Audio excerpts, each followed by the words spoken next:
అందరికీ నమస్కారం అండి. ఈ రోజు మనం అనపర్తి సీతారాము గారు రచించిన తరాలు రూపాంతరాలు అనే ఓ చక్కటి కథను విందాం. ఇక కథలోకి వెళ్దాం. అది 1960వ సంవత్సరం.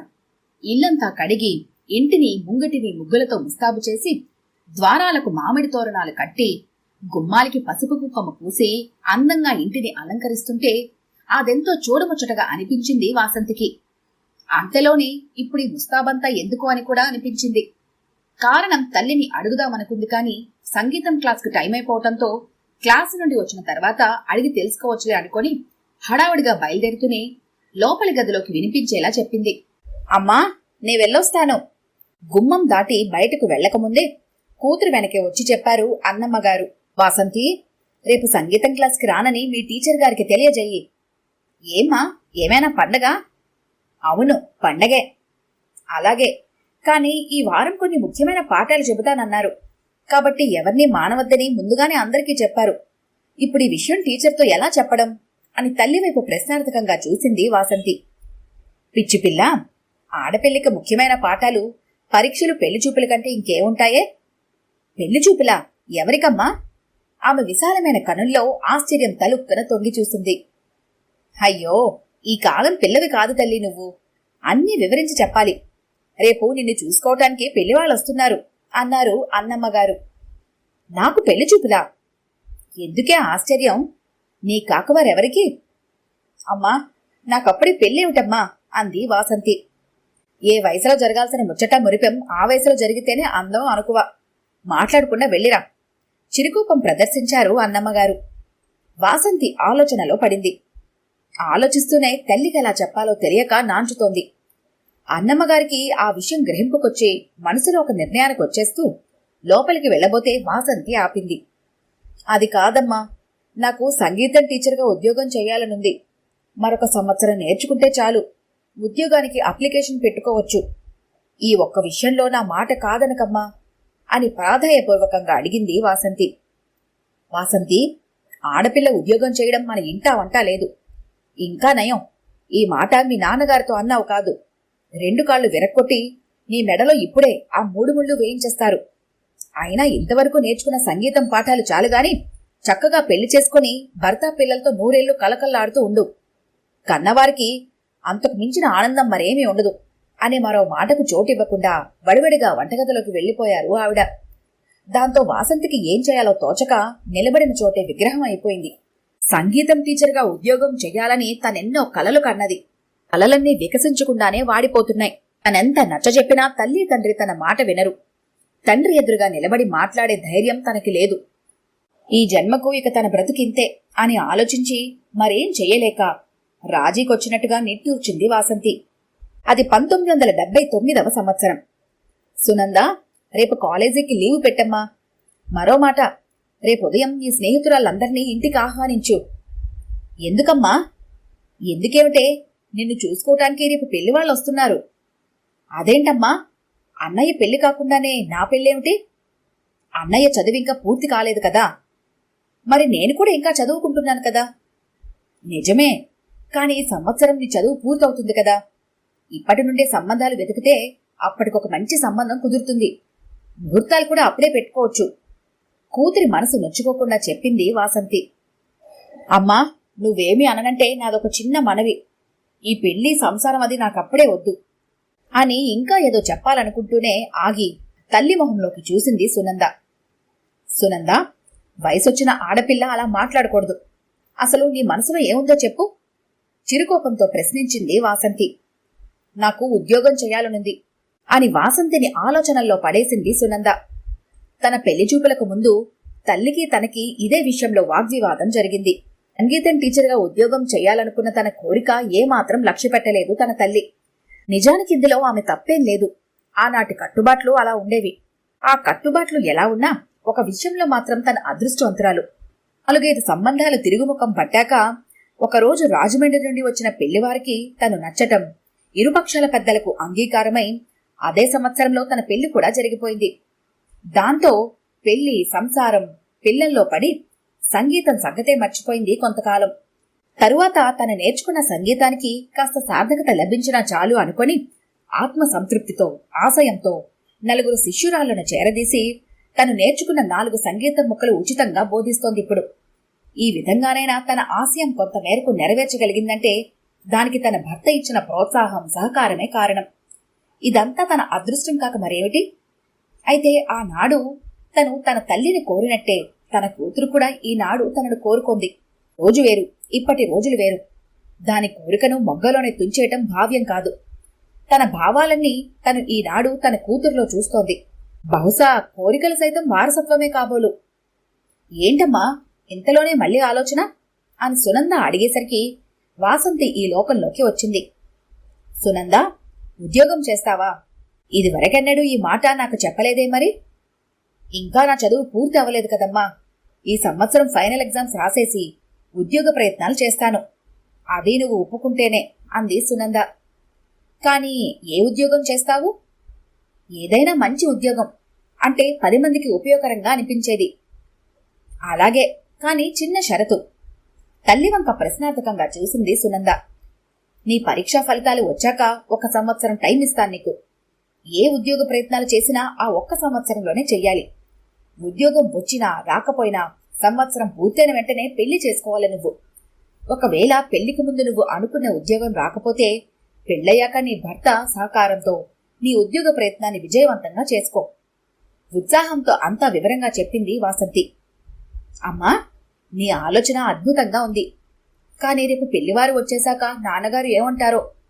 తన సందేహాన్ని బయటపెట్టింది సునంద.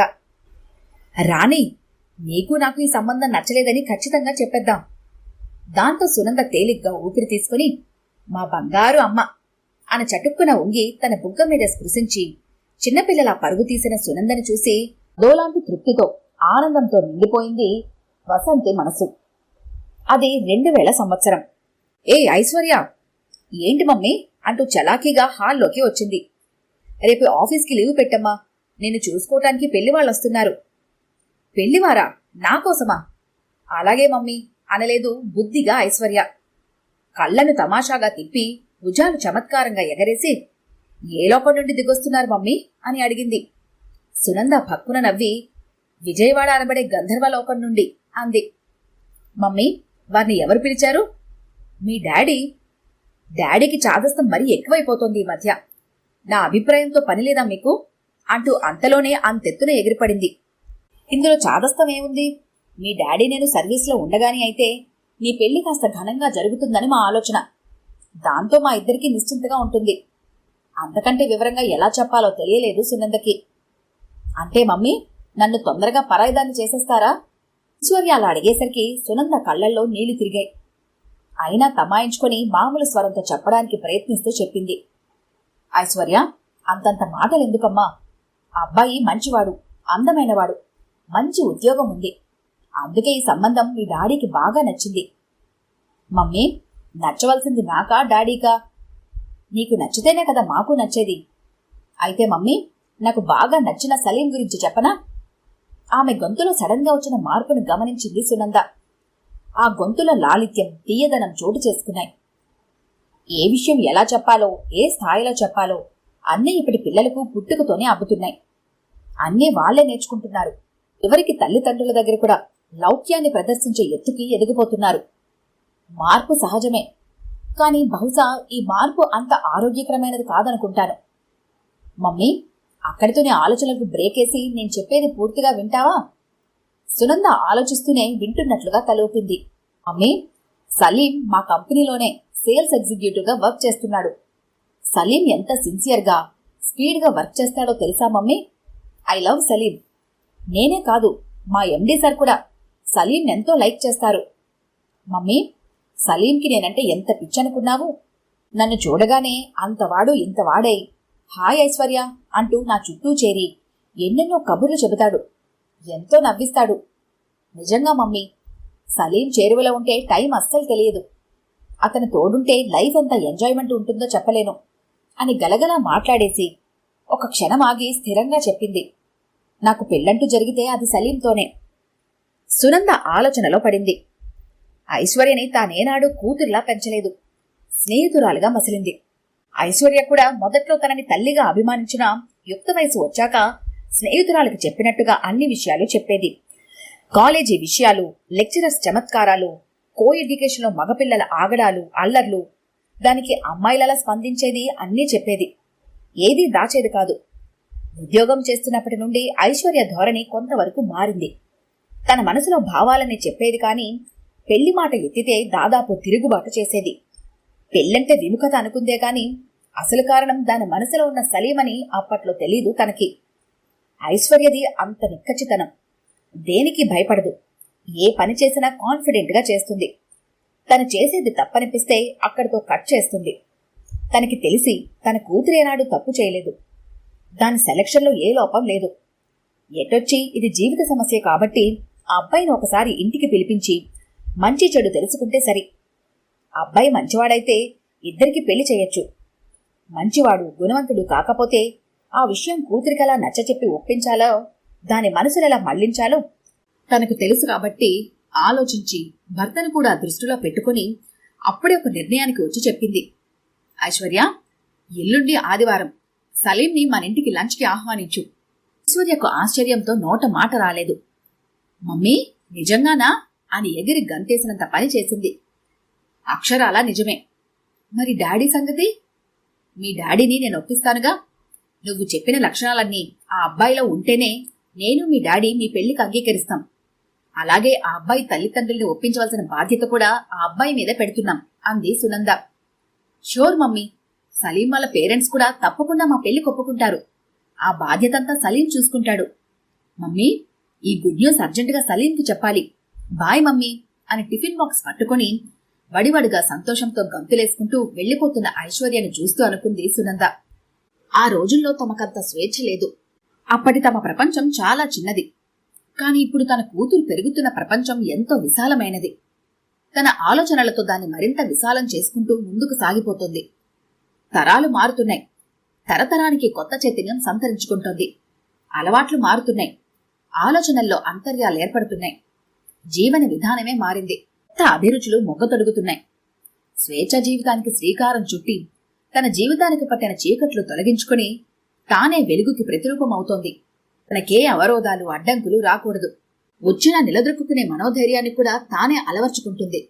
గర్భస్థ శిశువుగా ఉండగానే అన్ని పరీక్షలు ఎదుర్కొని అవమానాలను సైతం అభినందనలుగా స్వీకరించి స్వేచ్ఛ కొరకై పోరాడి స్వేచ్ఛను పుట్టుకతోనే హక్కుగా పొందుతోంది. ఇది కాలమిచ్చిన స్వేచ్ఛ కాదు. స్త్రీ మార్పు కోరుతోంది. కాలాన్ని శాసిస్తోంది. తాను మేల్కొని కాలాన్ని నిద్రలేపింది స్త్రీ. ఈ కథ కనుక మీకు నచ్చినట్లయితే లైక్ చేయండి, షేర్ చేయండి. మరిన్ని ఇంట్రెస్టింగ్ కథల కోసం మా ఛానల్ని తప్పకుండా సబ్స్క్రైబ్ చేసుకోండి.